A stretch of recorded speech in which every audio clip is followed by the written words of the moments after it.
Keep the text coming. Karen, as our resident speech geek, is up next. Now, this actually blew my mind. So those of you that are out here listening, you'll have to tell us whose side you're on. Bobby and Steve act like speech and forensics is like the most bizarre activity that they don't understand ever. And I'm a recovering speech coach. That's what I did when I was a teacher. And so when I talked to the speech coaches for the NSAA this summer, I put together this little section on how copyright and speech intersects. And Bobby and Steve were like, we never thought about this.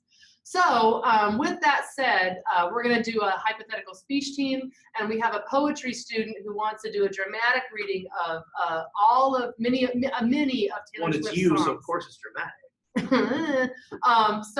And those of you that do need to be told how poetry works in real life, lots of times kids will use cuttings of a bunch of different poems to like put together a thematic word program. So we're doing all of T Swift's stuff. It is true that Taylor Swift is one of the most aggressive copyright enforcers in the music industry today. So it is not inconceivable that Taylor Swift would have a problem with this. So here's the question. If I want to do a dramatic reading for my poetry contest piece, can I do that at district speech if we know that Taylor Swift probably would not grant me a license and would have a problem for it? Second question. Can I do my poetry reading at Parents' Night? Since the dramatic reading of Shake, Shake, Shake would make all the parents thrilled, can I be the feature performer? How about when we send the kids out to the nursing homes to do nice things for the area elderly people? Can I go read about the fella over there with the hella good hair? Can I do that in the nursing home? And the answer to each one of these, I think, is dependent on different analysis. So remember when I said to put a little check mark by the classroom use for music? I actually was going to copy and paste those slides again in here, but I didn't want to junk up the deck. So if you're talking about whether or not a student can use poetry, music lyrics, published work in actual speech contests, that face-to-face exception is going to cover you for actual speech contests. Remember, that has to be the teacher and the student have to be in the same room. That's what happens in a speech contest. Has to be in a classroom or a library or something like that. That's exactly where these events happen. And it has to be for an educational purpose, for making the kid better or helping the kid to understand the nature of the performed work. So the face-to-face exception is going to cover you for all of your speech contests by and large, okay? The reason I have the public performance license up here is, what about when you do finals for entertainment speaking in the auditorium because everybody wants to go hear the funny speeches? Or if you have like the most popular OID, which is like when they read a play, sometimes we do finals for that in the auditorium because it's just easier to accommodate a bigger group in the auditorium. You're gonna have to think about, is this now a public performance? If it's a musical work, you have to obtain a license. Good news, the reading Taylor Swift's poetry or lyrics is technically not a musical work because we're just doing the lyrics, so that's the words, it's poetry. It's probably not a dramatic work because we're not actually performing it as it was designed to be performed. It's not like The Sound of Music when they're singing and dancing across the stage. It is probably a non-musical dramatic work, which means if we were gonna perform it in the way it was intended, we'd have to pay a royalty fee. But if we're relying on the face-to-face exception for a student just performing, we're okay. Which means, this slide means it's a different answer if finals are held in the library versus if finals are held in the auditorium. And this is why I think all of your speech contests probably should be in classrooms, because then I think we can cling to that face-to-face exception. So remember, student performances at a school concert would be exempt as long as no money changes hands and the copyright owner can prohibit if they hear about it. So if Taylor hears about my awesome poetry cutting and we're gonna do finals of state and it's gonna be in the UNK auditorium, if she hears about it, she can make it so that I can't perform in the auditorium, and then we would have to be have the round in the classroom.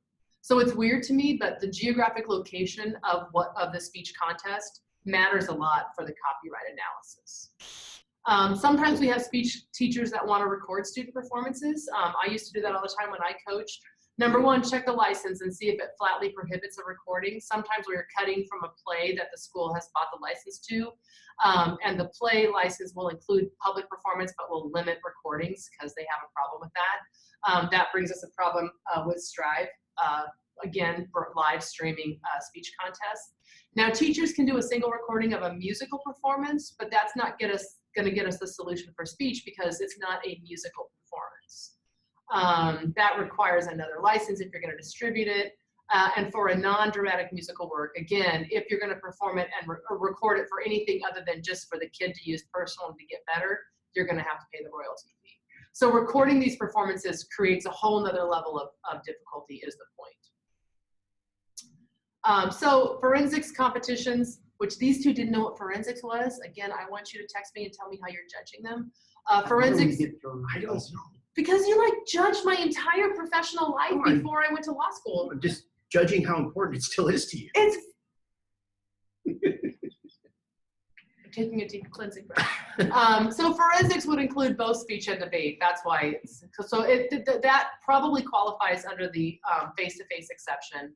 But I'm concerned if we strive or stream kids performing their cuttings, we have a whole nother problem with copyright. And that is true of all of your interpretants, so poetry, OID, humorous prose, dramatic prose, all of that, we have problems.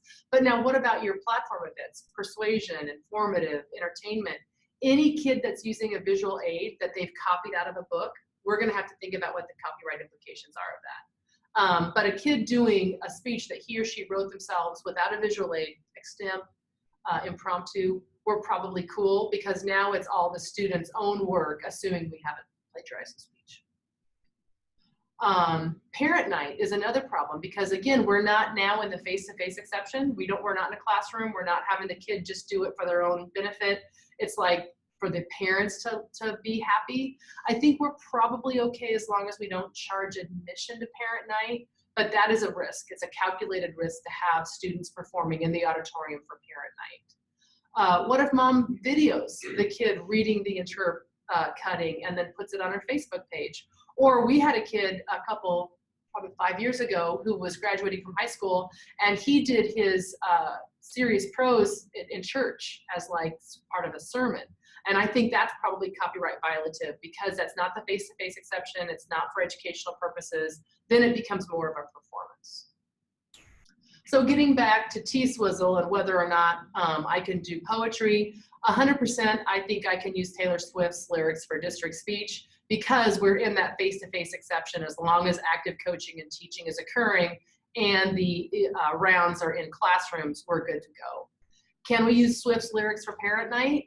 We're getting closer. I'm not sure. You for sure cannot charge admission.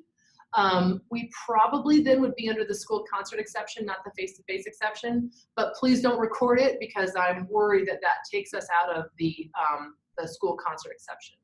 And this is terrible. Can we go to the nursing home? The answer is just no, because we're not in the face-to-face exception and we're not in the school concert exception because we're not doing this on school grounds.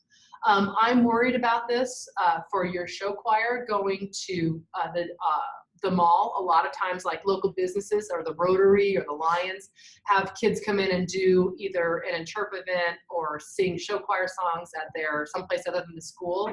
I mean, that's, again, it's a calculated risk, but understand you are outside of some of the protections that we have for educational purposes when you physically leave school premises and do stuff off grounds. And that seems stupid, but there you have it. Okay, Questions about that? Couple of text messages. Now, we're reading a book, we want to watch the full-length movie, that's a reward. What if you show about 5 to 7 minutes of the movie in conjunction with reading the book? Is that a copyright violation? It's not a reward, or it is a reward? It doesn't say. 5 to 7 minutes in conjunction with the book. Let's say it's not a reward. Yeah, so I think that's fine. If it's like how whatever Rhett Butler is portrayed in the book versus in the video, yeah, and then comparing those two, I think that'd be totally fine. I agree. And actually, in terms of like pedagogical purpose, that's a really great lesson. It's better than probably reading it than watching it whole, actually. Yeah. Right? Because I mean, your strongest teachers aren't showing movies over the course of 4 days and then not doing any teaching. Just saying. Just putting that out there. We have an All About Me wall. Every kid puts a collage together about the things that interest them and then hangs it on the wall. Is that a violation? I think it is, unless they're getting a grade for it. Well, let's I say think it's for an educational purpose, isn't it? If it's for like, senior spotlight.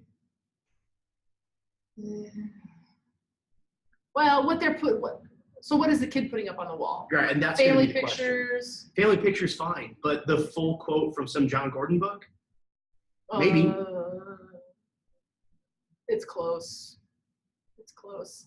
I am so happy. I don't know who you are, but I love you. What about using that picture of Taylor Swift? Did you get permission from her directly? We did. Well, not from her directly. That image is used pursuant to our Shutterstock subscription, and it does. Carly, you're my favorite today. So yeah, we did not talk to Taylor herself, although she and I talked every so often. But we did. That picture is downloaded from. We have a Shutterstock subscription, so we pay to have access to these pictures. And so both Justin Timberlake and Taylor are pursuant to that Shutterstock subscription. So, and I don't think, I'd have to go back and look. It's not super, like again, everything we have in this slide deck, everything we use over the years that you see us doing continuing ed, we have paid for all of it. It's not cheap per se, but it's not so hideously expensive it's beyond any school's reach. Truly, it's not. I should go look. We pay $40 a cartoon for the non-subscription ones. I think we pay $250 a year for the Andertoons. I mean, that's not that much money.